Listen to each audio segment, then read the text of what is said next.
जय शिव पार्वती के लाल, मैं तुमको शीश झुकाऊं, मैं तुमको शीश झुकाऊं, मैं तुमको शीश झुकाऊं। जय शिव पार्वती के लाल, मैं तुमको शीश झुकाऊं। जय शिव पार्वती के लाल, मैं तुमको शीश झुकाऊं। तेरा नाम गणेश बताया, भक्तों ने तुझे मनाया। तेरा नाम गणेश बताया, भक्तों ने तुझे मनाया। तेरी लंबी सूंड सुडाल, मैं तुमको शीश झुकाऊं। तेरी लंबी सूंड सुडाल, मैं तुमको शीश झुकाऊं।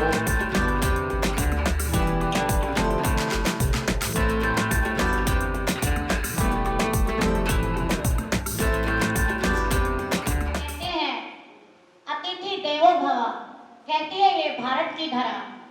हम आप सबका सम्मान करके निभा रहे हैं ये परंपरा। इसलिए कुछ शब्दों में बहन जी का स्वागत करते हैं। सुस्वागत हम करते हैं, सुस्वागत हम करते हैं मैडम जी आपका।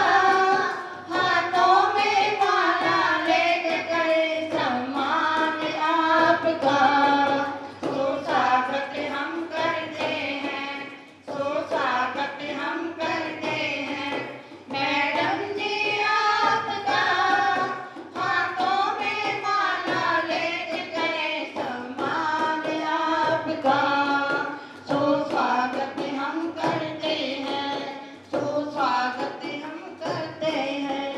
नेकी के तुम फरिश्ते हो ये जानते हैं हम, ये जानते हैं।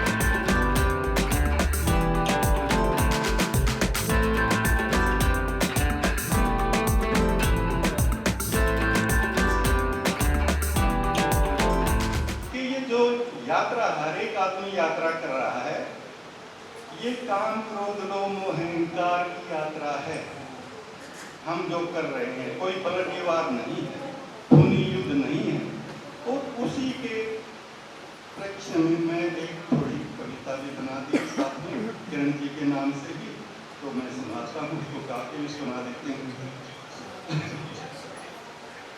हम अहले मोहब्बत के, क्योंकि जो उद्धव गए थे तो उसके सामने भी वृद्ध माताओं ने कहा था कि ए उद्धव, ये अपना छोड़ो ज्ञान, जो हमें ज्ञान वगैरह नहीं बताओ, हमें तो प्रेम के बारे में श्री कृष्ण को मिला और कुछ नहीं चाहिए।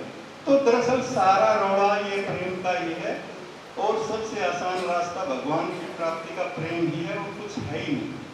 तो ऐसे हम अहले मोहब्बत के अफसाने निराले हैं,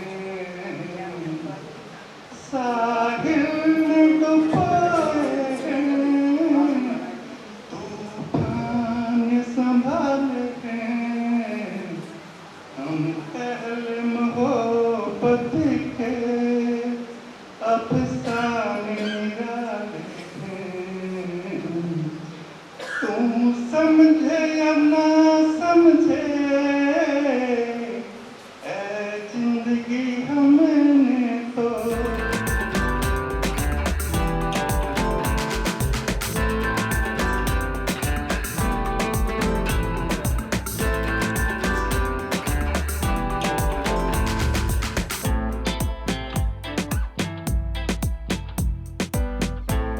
उनका देहांत हुआ है। उनके गाने को सुनकर, उनके देशभक्ति के गाने को सुनकर भी भावुक हुए। बहुत ही अच्छा था, कोई भी किसी से कम नहीं। और ये हमारी भारतीय संस्कृति संस्कार गांवों में बसते हैं। और आज जाटी कला ने बता दिया कि जाटी कला में भारतीय संस्कृति और संस्कार अभी बहुत जीवित है और वो लोगों को मार्गदर्शन कर सकती हैं। मैं जाटी कला के सभी सदस्यों को और जो भी ऑर्गेनाइजेशन के लोग यहाँ आए हुए हैं उन सबको साधुवाद देती हूँ, क्योंकि ये जो काम है ये सोचते हैं लोग सोचते हैं कि ये ठीक तो है, बुजुर्ग इनका क्या करना है। क्योंकि कुछ लोग बुजुर्ग हैं, जैसे आपको बताया कि मैंने अडॉप्शन का काम कि बुजुर्गों को अडॉप्ट करो ये चलाया हुआ है कि घर में हम 2000-3000 एक झट से पिज़्ज़ा बर्गर के लिए खर्च कर देते हैं। कोई बुजुर्ग अपने बच्चों के साथ 2-3 हज़ार के साथ रह सकता है, क्योंकि मेरे पास बहुत से बच्चे आते हैं जो कहते हैं कि गरीबी है, महंगाई है, हम अपने माँ बाप को नहीं रख सकते, बड़ी शर्म की बात होती है जब वो कहते हैं, तो आप हमें ओल्ड होम बता दीजिए। तो मैं उनको हमेशा कहती हूँ कि वरिष्ठ नागरिक केसरी का, पंजाब केसरी का कंसेप्ट ओल्ड होम नहीं है। हमारा देश श्री राम और श्रवण कुमार का देश है, ये अपने घर में रहेंगे, इनके खाने और दवाई का खर्च हम देंगे। जब मैंने मूवमेंट शुरू की थी, ये एक आंदोलन, एक सामुदायिक आंदोलन था कि बुजुर्ग जो है कदमों की धूल नहीं माथे की शान है, आओ चले उनके साथ, जिन्होंने उंगली पकड़कर हमें चलना सिखाया। जब मैंने ये आंदोलन शुरू किया था तो लोगों के लिए एक मजाक था कि बुजुर्गों का क्या करेंगे, बुजुर्ग नहीं हो सकते, बुजुर्ग को तो पाठ करना चाहिए या घर के कोने में बैठ जाना चाहिए। तो मेरा एक दावा था उनके साथ, और अश्विनी जी मेरे साथ थे, वो कहते थे कि ये उम्र है इनकी एंजॉय करने की, रिलैक्स करने की, समाज को दिशा देने की, तो इसलिए घर क्यों बैठे, ये भी तैयार होकर घर से निकले और अपनी एक्टिविटीज़ करें, जो इनकी मन की इच्छा अधूरी रह गई है वो पूरी करें। इसलिए देखो इनमें से बहुत आर्ट और टैलेंट निकल के आ रहा है। जैसे मांगेराम जी का तो कमाल ही है, जो भी हम कंपटीशन करते हैं उसमें कोई ना कोई पोजीशन लेकर आते हैं, और जो भी ऑनलाइन कंपटीशन किए हमेशा मांगेराम जी आगे रहे हैं, फर्स्ट रहे हैं, सेकंड रहे हैं, बहुत ऑलराउंडर है। ऐसे बहुत से लोग हैं जिनके अंदर टैलेंट है और वो इस प्लेटफॉर्म से आगे आता है। सिर्फ बात इतनी है कि जो शुरू में चले थे लोग वो आज हमारे बीच नहीं है, क्योंकि उम्र के हिसाब से या कह लो कोई टेंशन के हिसाब से या बीपी शुगर के हिसाब से लोग जाते रहते हैं। एक बार मेरे को किसी ने पूछा कि किरण जी आप इतनी काम कर रही हो, इतनी मेहनत कर रहे हो, तो आप जब आवाज़ लगाओगे तो इनमें से तो कोई भी खड़ा नहीं होने वाला। मैंने कहा मैं इसलिए काम ही नहीं करती कि ये मेरे साथ खड़े हों या मेरे पास आए या मेरे को कुछ हो जाए, तो ये सब लोग आए। मैं तो ये मेरा जो इनके मुंह पर स्माइल आती है, खुशी आती है, वो मेरा अवार्ड है और वही मेरे काम का रिजल्ट है, क्योंकि आना जाना तो सब प्रभु के हाथ है। इनको कोई भी बुजुर्ग ना कहे, ये ना कहें कि ये घर के रामू बहादुर हैं, एक कोने में पड़े रहें या बैठे रहें, या ये ना कहें कि ये सिर्फ पूजा पाठ करें। इन सब का दिल है, इन सब का दिल करता है कि ये एंजॉय करें, आगे बढ़ें, एक्टिविटीज़ करते रहें। ये अभी भी बुजुर्ग नहीं है, ये नंबर की गेम होती है, सिर्फ नंबर है, और ईश्वर ने सबको सांसें देकर भेजा है कि कितनी सांसें किसने लेनी है, इस स्थान पे किसने कब जाना है। इसलिए मैं चाहती हूँ कि मेरे सभी सदस्य एक एक पल को एंजॉय करें।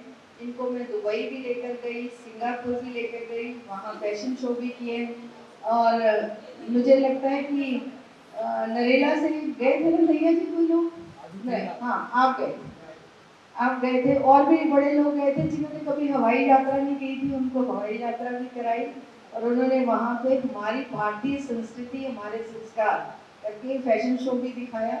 सब लोग हैरान थे कि इतनी उम्र के लोग कैसे ये काम कर लेते हैं, कैसे ये कर लेते हैं, पर आज जो नज़ारा था वो देखने वाला था, कोई किसी से कम नहीं था। क्योंकि शहर में रिश्तों में भी मिलावट है, शहर में खाने में भी मिलावट है, शहर की वायु में भी मिलावट है, पर जाति कला जिंदाबाद और जिंदाबाद। अब आप सबको मैं इस वर्षगांठ को सफल बनाने में सबको बहुत बहुत बधाई देती हूँ। कमलेश जी को आयरन लेडी कहती हूँ, आयरन लेडी है जो अकेली इस ब्रांच को चला रही है। जो इनके साथ 8 लोग लेडीज एक्टिव हैं वो भी आयरन